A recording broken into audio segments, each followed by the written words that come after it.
মন দিয়ে শুনে নিন, একবারে দামি কথা। অ্যাপেলো, চেন্নাই, ব্যাঙ্গালোর, ভেলোর ডাক্তার দেখাতে যান, প্রদীপ পালের কথাটা মিলিয়ে নেবেন। ডাক্তারবাবুর টেবিলের দিকে তাকাবেন, কৃষ্ণের ছবি। যে জাতির ডাক্তার সেই জাতির ভগবানকে তারা ভজনা করে। আমি একবার গিয়েছিলাম, একজন ডাক্তারকে দেখাচ্ছিলাম, উনি দেখলাম টেবিলে কৃষ্ণের ছবি রেখেছেন, অথচ সব চাইতে বড় ইউরোলজি 201টা ইউরোলজি চেন্নাই হসপিটালে, তার মধ্যে 1 নম্বর জায়গায় ফরেন কান্ট্রি থেকে পাস করে এসেছে, আমেরিকা থেকে পাস করে এসেছে। সেই ব্যক্তি চিকিৎসা করবার আগে কৃষ্ণের চরণে তুলসী পত্র দিয়ে চিকিৎসা করছে। লজ্জা লাগা উচিত আমাদের। একটু MA পাস করে হাত তুলতে লজ্জা করে, ঘৃণা হওয়া দরকার। শিখে নিন ওদের কাছ থেকে, ওরা কি করলেন আর আমরা কি করলাম। অনুকূল ঠাকুর এত বড় হলো কেন? দীক্ষা কারো কাছে নেয় নাই, তার মায়ের কাছে নিয়েছিল। স্যার আইজ্যাক নিউটন এত বড় বিজ্ঞানী, ভগবান বিশ্বাস করেছিল। আইনস্টাইন বিখ্যাত বিজ্ঞানী, জীবনে আমিষ খায় নাই, চিরকাল নিরামিষ খেয়েছে। সচিন টেন্ডুলকরের ওপরে একজন ব্যাটসম্যান হয়ে গেল, তার নাম বিরাট কোহলি। যারা পড়াশুনো করছেন দেখছেন তারা দেখে নেবেন, বিরাট কোহলি এবং অনুষ্কা স্বামী স্ত্রী দুজনে মিলে নিরামিষ খায়। অনেকে বলে নিরামিষ খেলে দুর্বল হয়ে যাবে, ওদের কাছে শিখে নিন। নিরামিষ খেয়েও পৃথিবীর 1 নম্বর ব্যাটসম্যান হয়ে গেল, যার হাতের জোরে বারবার 6 মারতে পারে। ভুল সিদ্ধান্ত নেবেন না, ঠিক সিদ্ধান্ত নেবেন। কেন? নিরামিষ খাবার জন্য শরীরটা তৈরি হয়েছে, আমিষ খাবার জন্য নয়। যে যত খায়, যে যত ভোগী সে তত রোগী, আর যে যত ত্যাগী সে তত নিরোগী। মায়েরা, নবাব হোসেন শাহ যেই না দাঁড়িয়ে আছে, মুকুন্দ সরকার গাইছে আর নবাব শুনছে। আহ, কি সুন্দর গাইছো, মুকুন্দ গাইছে। ওগো প্রভু, আমি তোমাকে সোনার মন্দির তৈরি করে দিতে পারলাম না, মন মন্দিরে রাখবো। নবাব শুনছে আর মুকুন্দ গাইছে, আমার মন মন্দিরে তুমি মদন মোহন দাঁড়াবে গো আসি ডাকিয়া। আমার মন মন্দিরে মদন মোহন দাঁড়াবে গো আসি ডাকিয়া।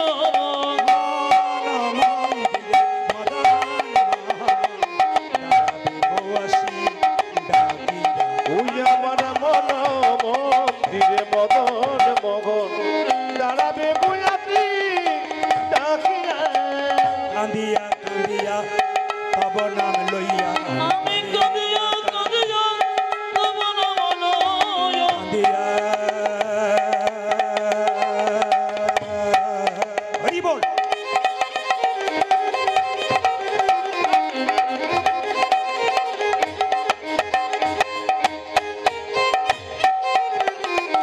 হে প্রাণনা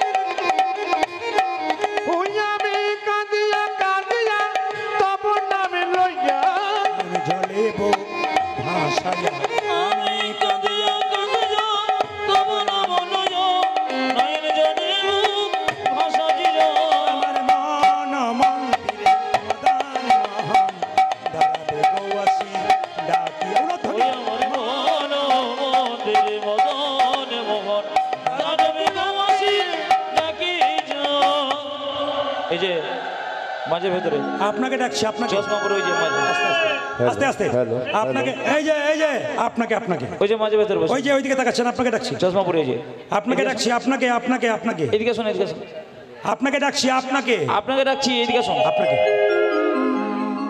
না না আপনাকে নয়, মুকুন্দ সরকারকে ডাকছি। নবাব ভয় খেয়ে যাবেন। এই যে তোমাদের সবচাইতে গরিবকে এই যে বাবা। কি নাম তোমার? আমার নাম হোসেন ফকির। বাহ, এখানে জাতির কোনো বিচার নাই। কই দেখি জামাটা খুলে ফেলো তো। নবাব মনে মনে ভাবছে, আমি তো ছদ্মবেশে এসেছি ফকিরের সাজে, তুমি আমায় চিনতে পারছো না, জামা খুলতে বলছো। যদি খুলে দিই আর যদি আমার রোগ ভালো না হয় তাহলে দেখবে তোমার কেমন হয়। এই যে কি ভাবছো, হাজার লোক লাইন দিয়ে দাঁড়িয়েছে। আরে জামাটা যে না ভয়ে জামাটা খুলেছে নবাব, মাটির বারান্দাতে গড়াগড়ি দাও। নবাব মনে মনে ভাবছে কালের কাল বর্ষাকাল, হরিণে চারটে বাঘের গাল, নেহাত বেকায়দায় পড়েছি। আরে বাবা আমি সোনার পালঙ্ক ছাড়া শুই না, আমাকে বলছে মাটির আরে ভাবছো কি গড়াগড়ি দাও। যেই না নবাব গড়াগড়ি দিয়েছে অমনি চমকে উঠে বলল, কবিরাজ কি তোমার এখানে ওষুধ দেওয়া থাকে নাকি? বলে কেন গো? যেই না আমি গড়াগড়ি দিলাম আমার অর্ধেকটা পেটের রোগ ভালো হয়ে গেল। মুকুন্দ বলল, সবাইকে দিতে দিতে এক আধটু পড়ে যায়, তোমার হয়তো কাজে লেগে গেছে। ওই দেখি দেখি দেখি দেখি হাঁ করো তো।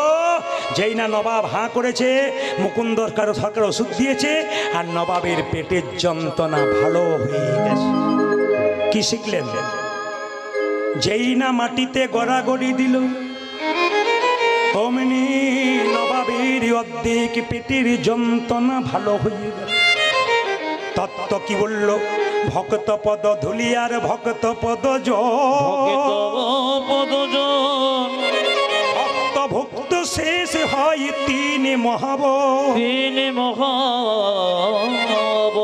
যেখানে হরিনাম হয় সেই জায়গায় কোনো ভক্ত যদি কীর্তনের শেষে একবারে হাগৌরি বলে গড়াগড়ি দিতে পারে তার শুধু দেহ রোগ দূর হয় তা নয়, তা নয়, তার ভব রোগ দূর হয়ে যায়, ভব রোগ দূর হয়ে যায়। তাকাবেন তাকাবেন, আমি শুধুমাত্র প্রত্যেকটা উদাহরণের দ্বারা বলে দিই, আপনারা শুনবেন। আমি কয়েকদিন আগে হুগলিতে গান করছিলাম, মায়েরা গানের বাসাতে যখন বসে আছি, তিনটে মেয়ে 4 চাকা থেকে নেমে খালি বাড়ির লোককে খোঁজ করছে, প্রদীপবাবু কোথায় আছেন। আমার বাসাতে গেলেন, তিনটে মেয়ে তিনটে গোপালকে ছেলের মতো কোলে করে নিয়ে গেলেন, নিয়ে বসিয়ে বললেন, বাবা কলকাতা সব জায়গায় পাওয়া যায় না, আমার এখানে আত্মীয় বাড়ি, তাই 3 জন চলে এলাম। ভালো করেছেন। কীর্তনের আসরে বসে আছে, সবাই লক্ষ্য করবেন যারা মায়েরা কীর্তন শুনছেন, মেয়েগুলো কীর্তনের আসরে বসে আছে, তিনটে গোপালকে সামনে বসিয়ে কীর্তন শুনছে। কীর্তন যখন শেষ হয়ে গেল, তিনটে মেয়ে ধুলোতে গড়াগড়ি দিচ্ছে। আমি একজনকে জিজ্ঞেস করলাম, দিদি এত দামি কাপড় কলকাতা থেকে এসেছো, দামি দোকান থেকে কিনেছো, কাপড়টা তোমার ময়লা হয়ে যাবে না?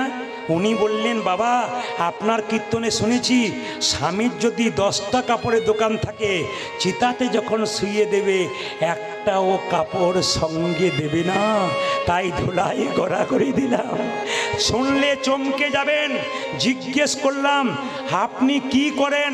মায়েরা চমকে যাবেন শুনলে। বলছে, কলকাতার কোনো একটা কলেজে আমি পড়াই, মানে প্রফেসর, লেকচারার, অধ্যাপিকা। লজ্জা লাগা উচিত। সামান্য MA পাস করে আমরা ধুলোতে গড়াগড়ি তো দূরে কথা, হাত তুলতে পারি না, কিন্তু লজ্জার বিষয়। কলেজে পড়াই যে মেয়েটা, সেই মেয়েটা গড়াগড়ি। আরেকজন মেয়েকে জিজ্ঞেস করলাম, আপনি কি করেন? উনি বলছেন, আমার স্বামী দাঁতের ডাক্তার, আমিও ডাক্তার। বাহ! আরেকটা মেয়ের কম বয়স জিজ্ঞেস করলাম, তুমি কি করো? বলছে, দাদা আমি বিউটি পার্লারে কাজ করি। বললাম, আমিও তো করি। উনি বললেন, আপনি কখন করেন? সবসময় তো কীর্তন করছেন। আমি কীর্তনের মাধ্যমেই তো করি। বললাম, বুঝলাম না। বলে, শোনো, তুমি যখন বিউটি পার্লারে কাজ করো তখন সবার বাইরেটা ভালো করার চেষ্টা করো, আর আমি হরিনামের বিউটি পার্লারে কাজ করি ভক্তের ভেতরটাকে ভালো করার। এই হচ্ছে বিউটি পার্লারে কাজ, যেখানে ভালো ভালো কথা বলে, কথা এমন বলতে হবে রাস্তা দিয়ে ছুটে বেড়াবে পকেটে পকেটে, হৃদয় মন্দিরে কেন ওই কথা আপনি নেবেন, জীবন আপনার সুন্দর করবেন, তবে আপনার কৃষ্ণ নাম শোনা সার্থক হয়ে যাবে। মায়েরা, যেই না মুকুন্দ সরকার ওষুধে নবাবের ভালো হয়ে গেছে, নবাব চিৎকার করে বলল, মুকুন্দ কে? কে তুমি? এত বড় সাহস, তুমি আমার নাম করছো? আমি হলাম সারা বাংলার নবাব হোসেন শাহ। নবাব, আমার অপরাধ হয়ে গেছে। না না, অপরাধ তোমার হয়নি, তোমাকে পরীক্ষা করতে এসেছিলাম তুমি কত বড় কবিরাজ। সত্যি তুমি বড় কবিরাজ, তোমাকে এখানে রাখা হবে না, তুমি আমার গৌড়ে চলো মালদাতে।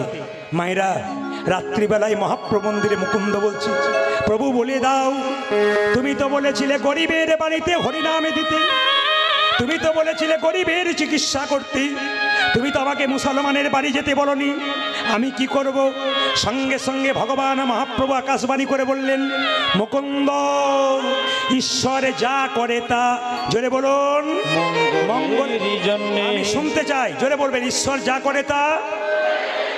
একটু জোরে বলুন, ঈশ্বর যা করে তা। এবার চুপ করুন, আমি যা বলবো এবার বলবেন। আপনার ছেলে মাধ্যমিক পরীক্ষায় ফেল করেছে, আমি যদি কাছে গিয়ে বলি ঈশ্বর যা করে তা মঙ্গলের জন্য, কি বলবেন? বাজে বকবেন না। তাহলে ভালো হলে মঙ্গল, না হলে অমঙ্গল। মায়েরা, মুকুন্দ সরকার গেল নবাবের বাড়ি মালদাতে, কিন্তু মুসলমান মানে কি? সৎ ইমান। মুসলমানের সৎ মান মানে ইমান।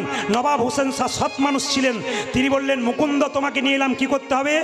বলে, শোনো, আমাকে একটা সুন্দর মন্দির তৈরি করে দাও, আমি গোপীনাথের ভজন করব আর জীবের দ্বারে হরিনাম দেবো। বলছে, বেশ, তোমাকে তাই দিলাম। মুকুন্দ সরকার গোপীনাথের ভজনা করছে। মায়েরা মাথায় কাপড়গুলো নিন, সবাই সবাই মাথায় কাপড়গুলো নিন, প্রেম সে ভক্তি করে বসুন। মুকুন্দ সরকার গোপীনাথের ভজন করছে, আর পেছনে শুনবেন ভালো করে, পেছনে একটা মেয়ে তাল পাতার পাখাতে হাওয়া করছে। কোন পাতা বললাম? জোরে বলুন, তাল পাতার পাখা। তার মধ্যে ময়ূরের পালক। মুকুন্দ কীর্তন গাইছে, আপনার সবাই উলুদ হয়ে দেবেন। কি গাইছে? আমার কানু সে বিনোদ, কানু সে বিনোদ, কানু সে বিনোদ রায় গো, কানু সে বিনোদ রায়, আমার কানু সে বিনোদ রায় গো, আমার কানু সে বিনোদ রায়। বিনোদ চূড়াই, বিনোদ বরিহা, আজ বিনোদ চূড়া, বিনোদ বরিহা, বিনোদ।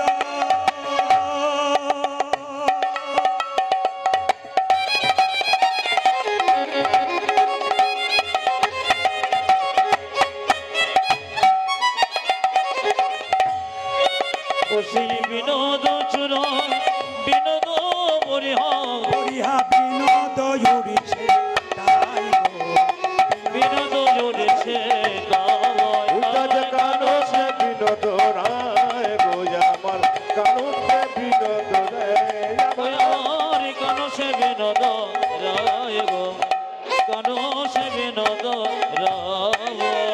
বিনোদ ললাটে বিনোদ তিলক, বিনোদ বিনোদ সাজে, আমার বিনোদ ললতে বিনোদ তিলক, বিনোদ বিনোদ সজে। বিনোদ ললাটে বিনোদ তিলক, বিনোদ বিনোদ সাজে। উদাজ বিনোদ ললাটে বিনোদ তিলক, বিনোদ বিনোদ সাজে। বিনোদয় ধরে বিনোদ মুরলী, আমার বিনোদয় ধরে বিনোদ মুরলী, বিনোদয় ধরে বিনোদ মুরলী, উদাজ বিনোদ ধরে বিনোদ মুরলী। বিনোদ বিনোদ বাজে গো। বাজে বিনোদ বিনোদ বাজে। আমার কানু সে বিনোদ রায় গো, কানু সে বিনোদ তুই রায়। আমার কানু সে বিনোদ রায় গো, আমার কানু সে বিনোদ রায়।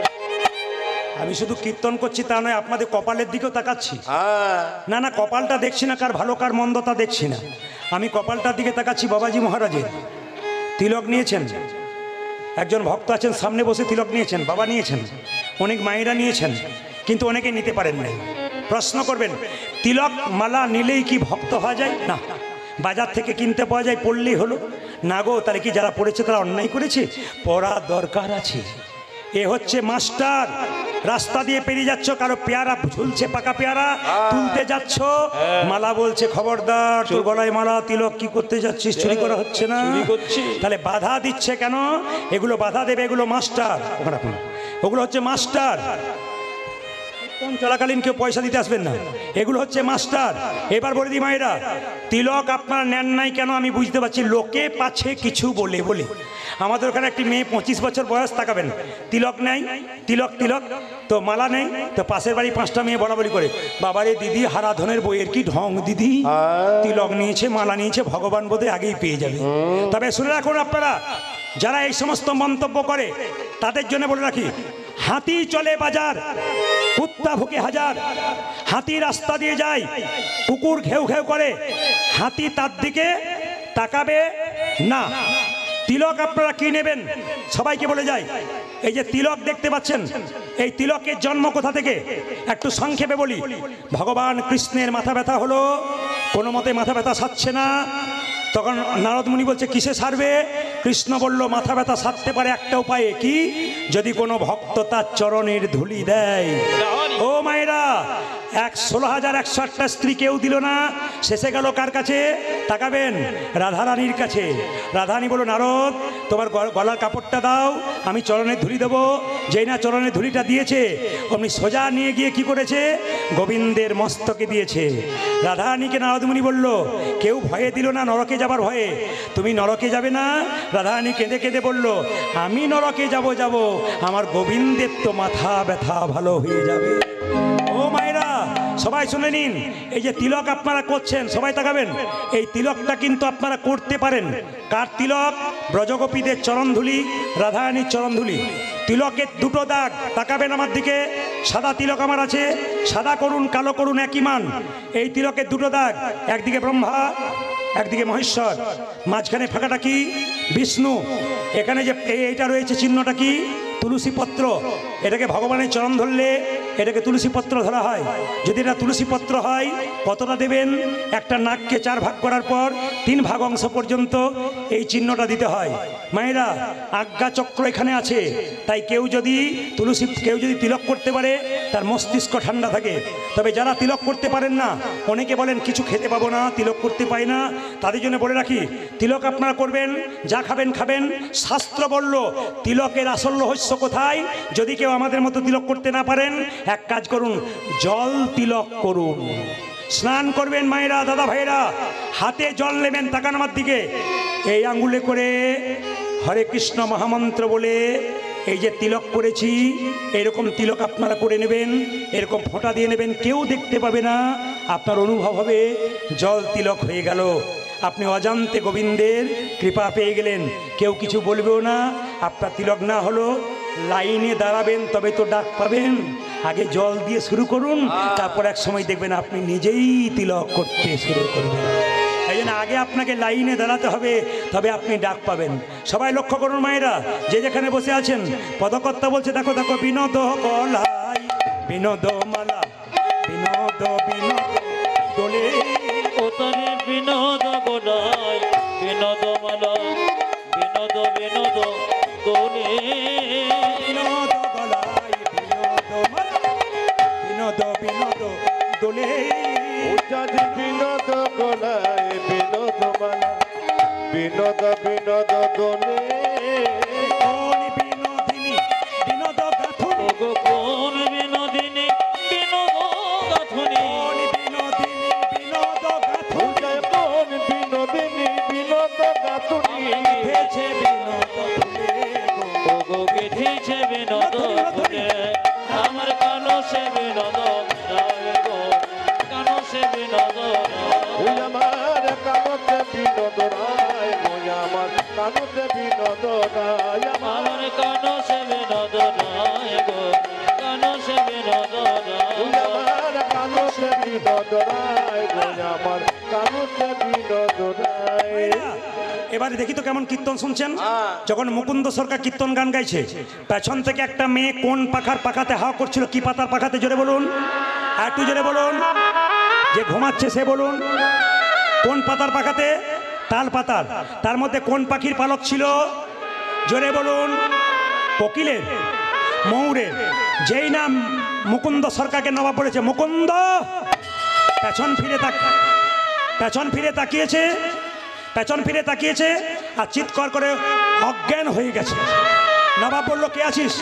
বাবা এমন করবেন না আপনারা, বারবার বলছি এমন করবেন না। এই যে তাকান, কবিরাজ, আস্তে, কবিরাজ অজ্ঞান হয়ে গেছে। কে আছিস? একটু জল নিয়ে আয় তো। জল এনে যায় না মুকুন্দ সরকারের মাথায় দিয়েছে, মুকুন্দের জ্ঞান ফিরেছে। মুকুন্দ, আমি তখন পিছু ডাকলাম, তুমি আমার দিকে তাকালে, অজ্ঞান হয়ে গেলে কেন? মুকুন্দ বলছে শোনো নবাব, মনে মনে ভাবলো জীবনে মিথ্যা কথা বলি না, আজ একটা মিথ্যা কথা বলবো। কি? তুমি যখন আমাকে পেছন ডাকলে, তখন তুমি ময়ূরের পাখার পালকে হাওয়া করছিল, ওই ময়ূরের পাখা দেখে আমি কৃষ্ণ বলে অজ্ঞান হয়ে গেছিলাম।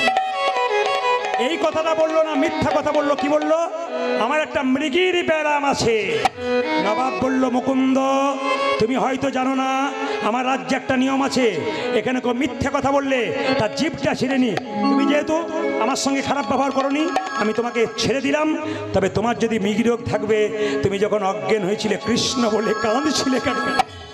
তোমার যদি মৃগী রোগ থাকবে, তুমি যখন অজ্ঞান হয়ে গেছিলে চোখে জল পড়ছিল কেন? মুকুন্দ বলল, নবাব আমার অপরাধ হয়ে গেছে। অপরাধ তোমার হয়নি, অপরাধ আমার হয়েছে।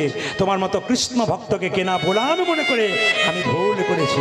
যাও মুকুন্দ, তুমি বাড়ি ফিরে যাও, গোটা শ্রীখণ্ডটা আমি তোমার নামে লিখে দিলাম। সবাই মিলে চলুন, মুকুন্দ বাড়ির দিকে যাচ্ছে। সবাই হাত তুলুন, একসঙ্গে তুলবেন, একসঙ্গে। মুকুন্দ যাচ্ছে কোথায়? শ্রীখণ্ডে। সবাই তুলবেন একসঙ্গে, যে যেখানে বসে আছেন। সুন্দর তালির মাধ্যমে চলুন, মুকুন্দ বাড়ি ফিরে যাচ্ছে। কৃষ্ণ কেশব কেশব, জোরে জোরে জোরে, কৃষ্ণ মাধব মাধব, সঙ্গে একসঙ্গে, সুধা মাখা এই না, মধু মাখা এই নাম।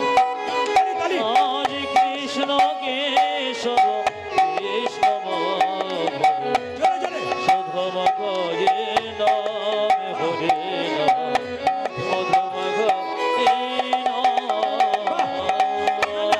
এখন আর হাওয়া করার দরকার নেই, হাতের মাধ্যমে ভগবানকে একটু তালি দিয়ে সম্মান জানান। সবাই সবাই মিলে একসঙ্গে সুন্দরভাবে হাত তুলুন। যে দাঁড়িয়ে আছেন, বসে আছেন, কৃষ্ণ কৃষ্ণ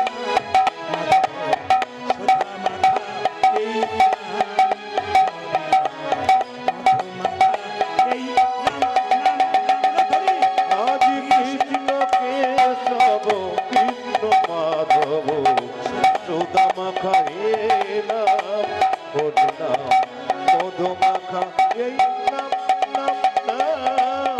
সব চাইতে ভালো লাগছে আপনারা যারা বসে আছেন, দাঁড়িয়ে আছেন, সুন্দর তালি দিচ্ছেন। গোবিন্দ আপনাদের কৃপা করুক। যত তালি দেবেন তত আপনাদের হাতের ব্যায়াম হবে। এতে বিজ্ঞান বলছে, যদি কেউ তালি দেয়, মেডিকেল সায়েন্স বলছে, তার কোনোদিন প্যারালাইসিস হবার চান্স থাকে না। হাতে কোনোদিন প্যারালাইসিস হবে না। হাত তালি দেবেন, তালি দিলে কি হয়, দেহের পাপ রুই পাখিগুলো সব চলে যাবে, গোবিন্দ চরণে মতি হবে। হাত তুলুন। কৃষ্ণ কেশব কৃষ্ণ কৃষ্ণ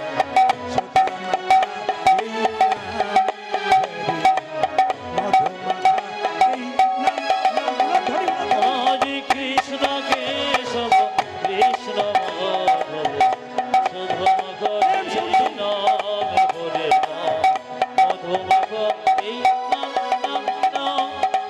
এই নাম জপ বলো আপনার, এই নাম জপ হলো আপনারে। একটা কথা বলে রাখি, একবার জলে বলুন তো, রাধা রানী কি? বাহ, শব্দ যত বাড়বে তত। তবে আপনারা যেভাবে যেভাবে মানে বসে আছেন হেঁটে সেটে, আমি সিদ্ধান্ত নিচ্ছি যে 3টে পর্যন্ত কীর্তন করবো। রাজি আছেন? 3টে মানে ভোর 3টে বলি নাই, 3 ঘন্টার কথা বলেছি। ও তো পেরোতে চললো প্রায়। না না, একটা কথা বলি, আপনারা সবাই শুনবেন, মায়েরা যে যেখানে বসে আছেন মন দিয়ে শুনবেন, সত্য কথাগুলো তুলে ধরি, কিছু মনে করবেন না। আপনাদের এই সোনারপুর এলাকায়